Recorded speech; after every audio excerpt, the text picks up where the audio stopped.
तुर्की के इस्तांबुल में पाकिस्तान अफगानिस्तान शांति वार्ता का विफल होना सिर्फ एक बैठक की असफलता नहीं, बल्कि अफगानिस्तान की राजनीतिक अलगाववाद और आत्ममुग्धता का एक करुण पहलू उजागर करता है। अफगान तालिबान ने लंबे युद्धों के बाद देश को स्थिरता का वादा किया था, लेकिन वास्तविकता इसके विपरीत है। उनकी नीति अब भी वही संकीर्ण सोच, वही आत्मकेंद्रित अहंकार और वही निर्णयहीनता दिखाती है। अंतर्राष्ट्रीय कूटनीति में यह अचलता अफगान भूमि पर और गहरी अस्थिरता की छाया डाल रही है। पाकिस्तान बार बार ये आग्रह कर चुका है कि सीमा पर आतंकवाद रोकने के लिए सख्त कदम उठाए जाएं, लेकिन अफगान प्रतिनिधिमंडल ने इस वार्ता में इस महत्वपूर्ण मुद्दे की अनदेखी की। पाकिस्तान के सूचना मंत्री अत्ताउल्लाह तरार ने स्पष्ट किया कि तालिबान मुख्य मुद्दों से भाग रहे हैं। या तो वे सच को जानबूझकर नकार रहे हैं या उनकी नियंत्रण क्षमता चरम सीमा तक सीमित है। सीमा पार सक्रिय आतंकवादी समूह, विशेष रूप से तहरीक-ए-तालिबान पाकिस्तान (TTP) जैसे गुट केवल पाकिस्तान के लिए ही नहीं, बल्कि पूरे दक्षिण एशिया की सुरक्षा के लिए गंभीर खतरा हैं।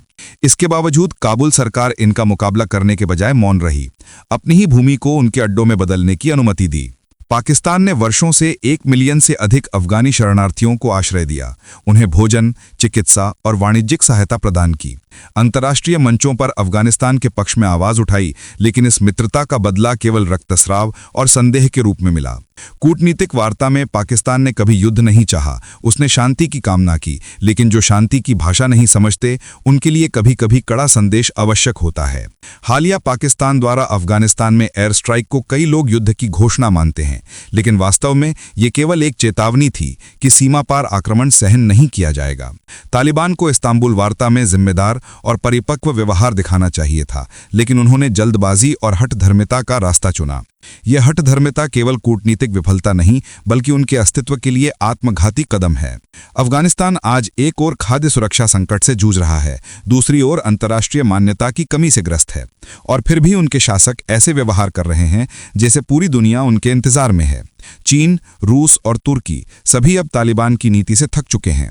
चीन ने अफगानिस्तान की खनिज और अवसंरचना क्षेत्र में निवेश किया है, लेकिन उग्रपंथी समूहों की असंयमित गतिविधियों को देखकर बीजिंग भी चिंतित है।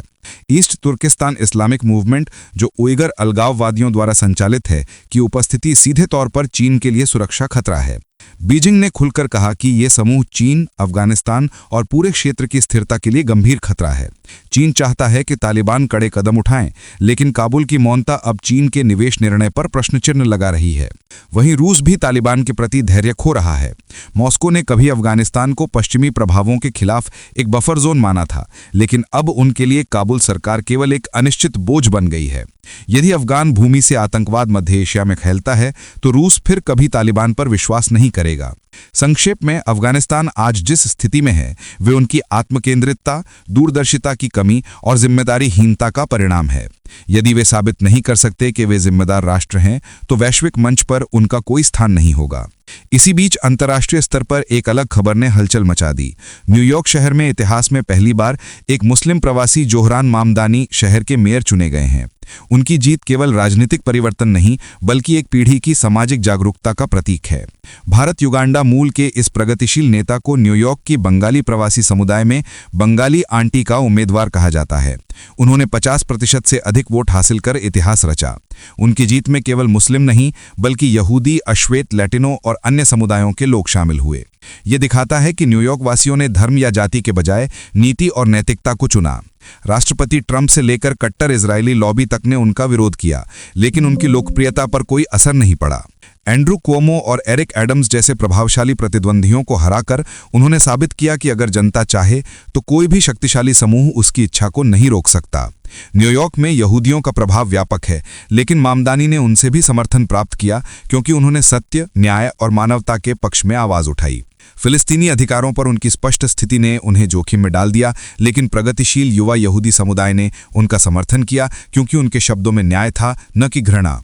चुनाव से एक दिन पहले ट्रंप ने उनके खिलाफ प्रचार किया, लेकिन न्यूयॉर्क वासियों ने उस राजनीति का जवाब मतपत्रों के माध्यम से दिया। जोहरान मामदानी अब केवल न्यूयॉर्क के मेयर नहीं बल्कि अमेरिका की नई पीढ़ी की राजनीतिक चेतना का प्रतीक बन गए हैं। हालांकि उनके सामने चुनौतियां कम नहीं हैं। उन्हें प्रगतिशील मुस्लिमों की उम्मीदों, शहर के यहूदियों का विश्वास और कॉरपोरेट अर्थव्यवस्था की वास्तविकताओं को संतुलित करना होगा। उनके वादे जनहितैषी हैं, लेकिन उन्हें लागू करना कठिन होगा। ट्रंप प्रशासन से संभावित दबाव भी उच्च है। रिपब्लिकन विधायकों ने उनकी नागरिकता पर सवाल उठाना शुरू कर दिया, जो पॉलिटिकल प्रतिशोध का नया रूप है। लेकिन मामदानी वे व्यक्ति हैं जिन्होंने विपरीत परिस्थितियों में भी संघर्ष कर जीत हासिल की। उनके भाषण में दृढ़ता और बुद्धिमत्ता दोनों हैं। उन्होंने कहा, मुझे केवल ये खेद है कि इस नए दिन की रोशनी आने में इतना समय लगा। ये उद्धरण अमेरिकी राजनीति में नई सुबह का प्रतीक है। इसी बीच मिनियापोलिस में एक और मुस्लिम नेता उमर फतेह चर्चा में हैं। उन्हें मिनियापोलिस के मामदानी कहा जा रहा है। सोमाली मूल के इस प्रगतिशील राजनेता पर पार्टी षड्यंत्र और मतपत्र धोखाधड़ी के आरोप लगे हैं। फिर भी जनता उनके साथ है। उनके प्रतिद्वंदी वर्तमान मेयर जैकब फ्रे हैं, जो कट्टर इजरायली समर्थक हैं। ये संघर्ष केवल दो उम्मीदवारों का नहीं बल्कि दो दृष्टिकोणों की टकराहट है।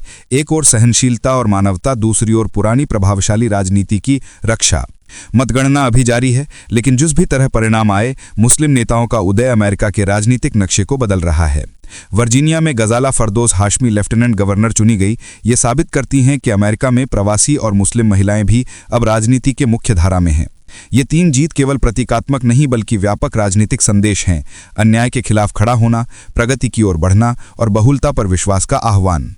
लेकिन जब दुनिया एक ओर इस नई आशा की रोशनी देख रही है, ठीक उसी समय अफ्रीका में मानवता की सबसे भयानक त्रासदी घट रही है।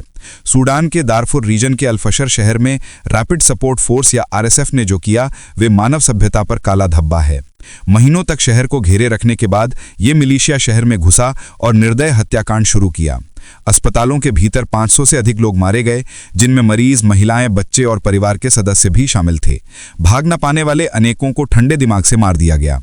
सैटेलाइट चित्रों में भी भूमि लाल खून से रंगी हुई दिखाई देती है। विशेषज्ञ कहते हैं कि इस हत्याकांड की तीव्रता रवांडा हत्याकांड की पहले 24 घंटों के तुल्य है। अल-फशर सूडानी सेना का अंतिम मजबूत गढ़ था, अब वे मलबे में तब्दील हो गया है। ये युद्ध केवल शक्ति का नहीं बल्कि जातीय और भू राजनीतिक स्वार्थों का जटिल संघर्ष है।